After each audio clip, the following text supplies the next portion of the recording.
The BJP is only the political front of another organization.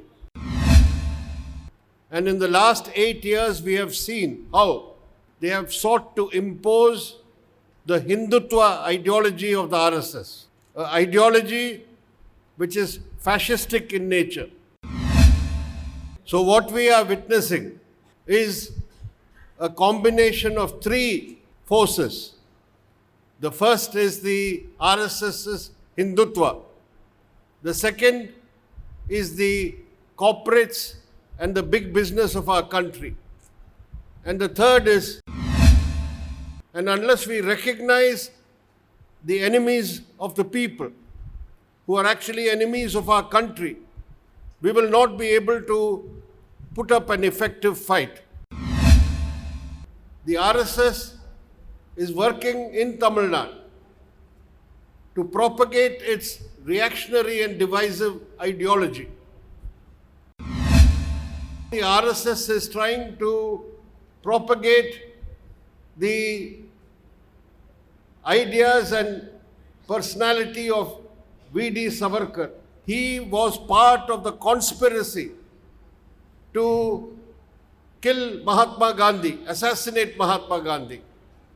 And he was put on trial along with Godse and all the others who planned to kill Mahatma Gandhi. Now that is the man the RSS is now propagating in Tamil Nadu as a great hero. This imposition of Hindi, Manusmriti and the Brahminical order will not be accepted by the people of Tamil Nadu. Public money is given to the capitalists to buy public sector enterprises, privatize them at the cost of public money. This is the loot that is taking place under the Modi government. எனக்கு தமிழில் அவ்வளோ நல்லா பேச முடியாது, அதனால் மன்னிக்கணும், நான் ஆங்கிலத்தில் பேச போகிறேன். Dear comrades and friends, I am very happy to be here in this public meeting which has been organized here in Tiruvannamalai in connection with the state committee meeting of the party. As mentioned here by the comrade, I have been here in Tiruvannamalai 11 years ago to inaugurate the district party office, and I am happy that I have this opportunity to once again come here and meet all of you. I would like to take this opportunity to tell you something about what is happening in our country under the rule of the Narendra Modi government. As you all know, this government has now been in power at the center for more than 8 years. This government is a BJP government. But this is not only a BJP government. This is a BJP government which is actually controlled by the RSS, the Rashtriya Swayamsevak Sangh. And there is no other political party in our country like the BJP. Because the BJP is only the political front of another organization, which is the RSS. And the RSS has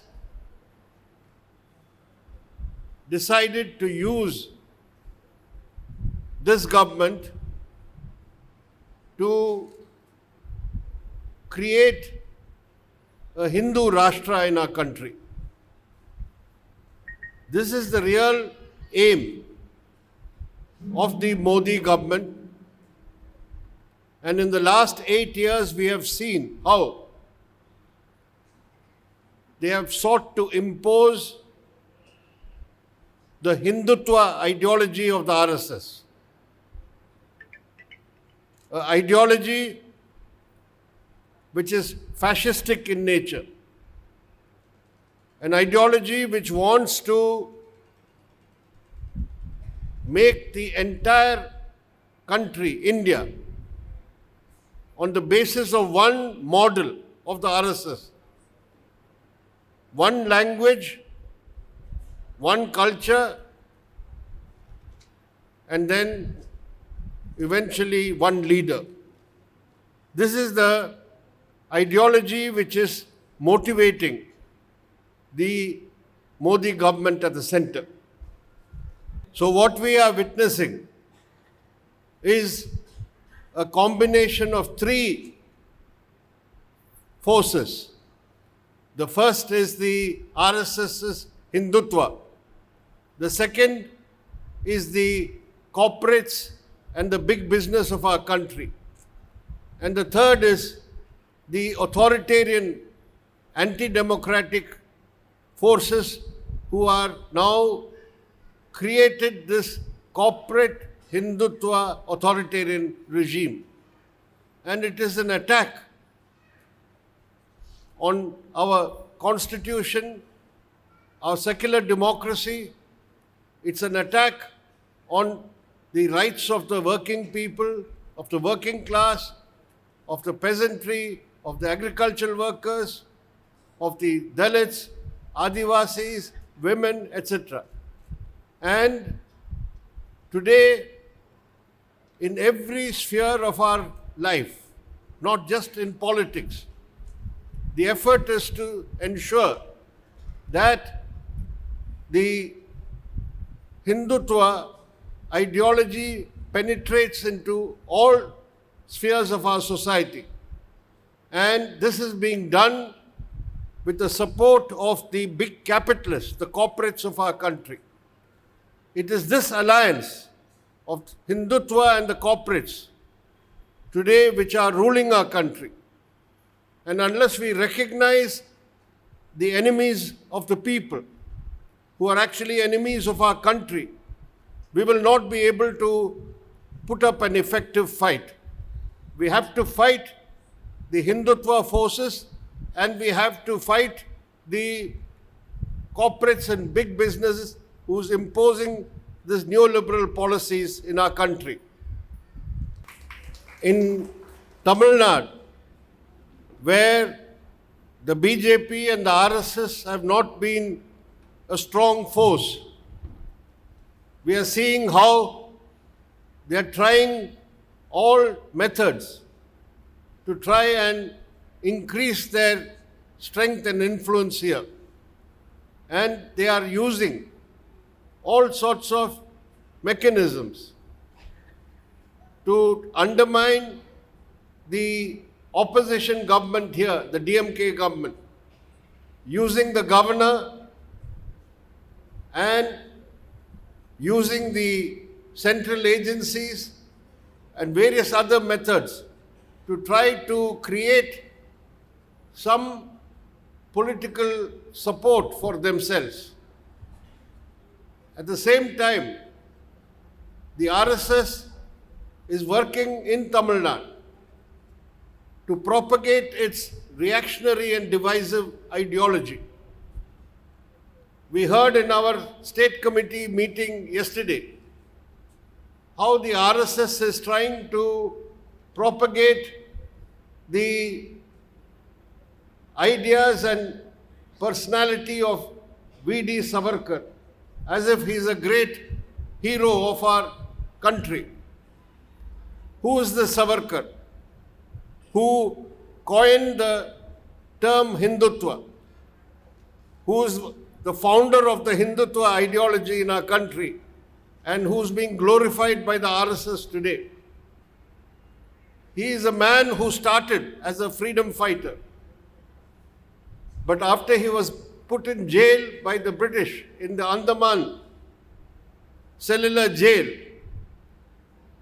he started writing petitions to the British government asking for mercy. They're called mercy petitions, promising that if the British release him from jail, he will stop all political activities and help the British to rule this country. This is the man who later on became the president of the Hindu Mahasabha and opposed the freedom struggle. And after independence, he was part of the conspiracy to kill Mahatma Gandhi, assassinate Mahatma Gandhi. And he was put on trial along with Godse and all the others who planned to kill Mahatma Gandhi. He was only acquitted because there was not enough evidence to corroborate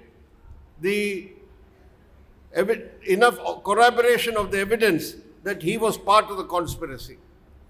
Now that is the man the RSS is now propagating in Tamil Nadu as a great hero who should be followed, as a great revolutionary.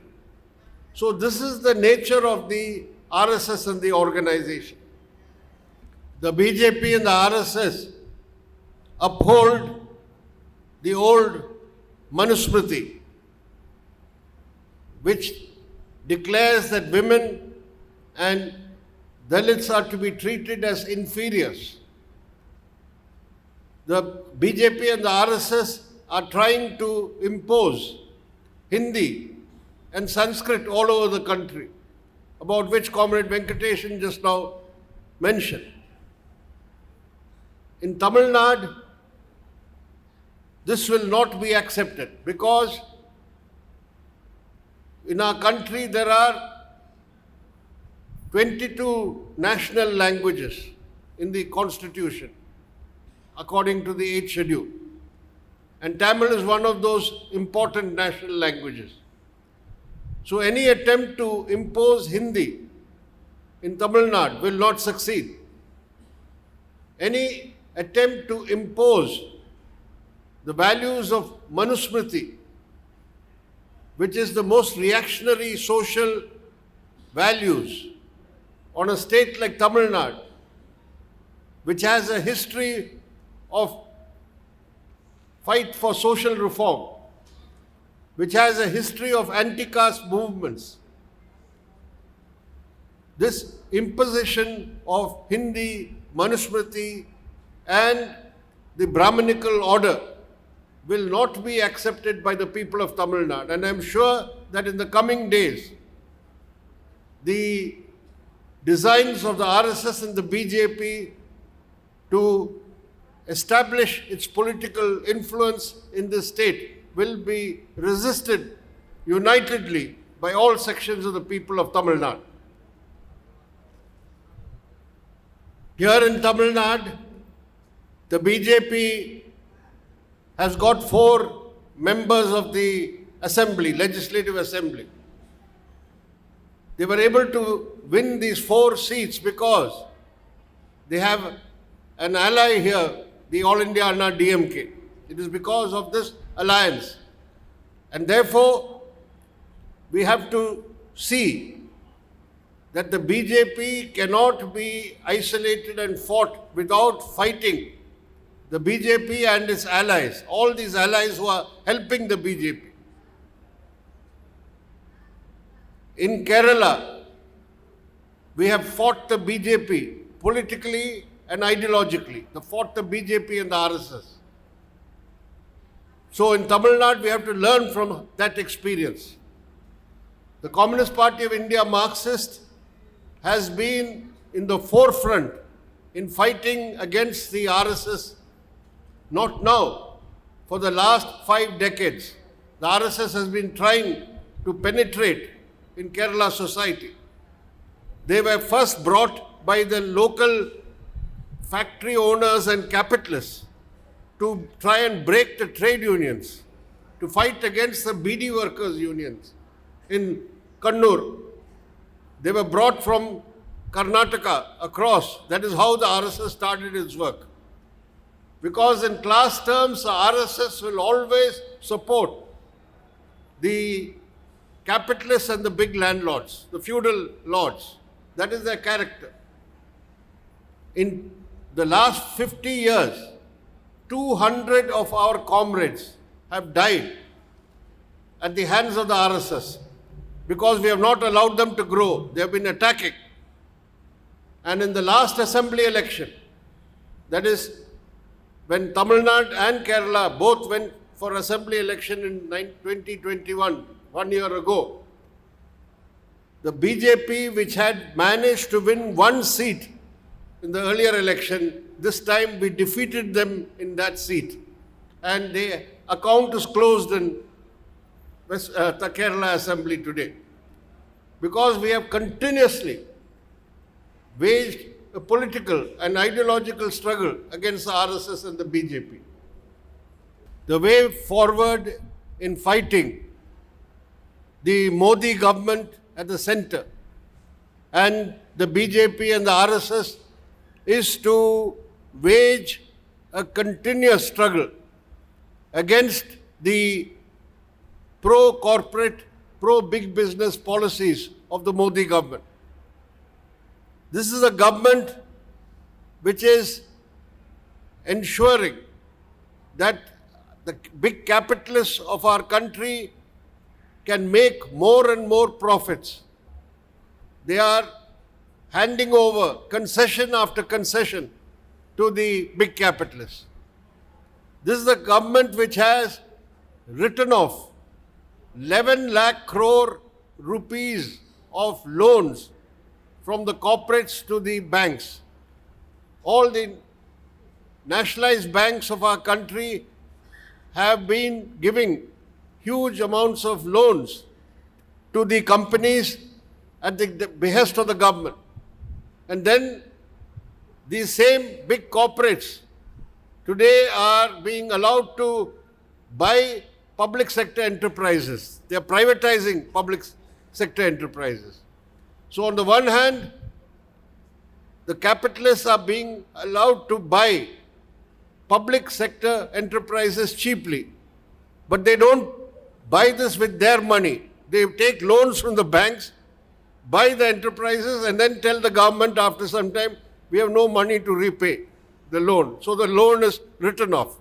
So public money is given to the capitalists to buy public sector enterprises, privatize them at the cost of public money.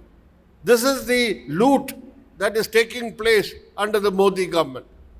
6 lakh crores worth of public assets are going to be sold or leased by this government in the coming 5 years.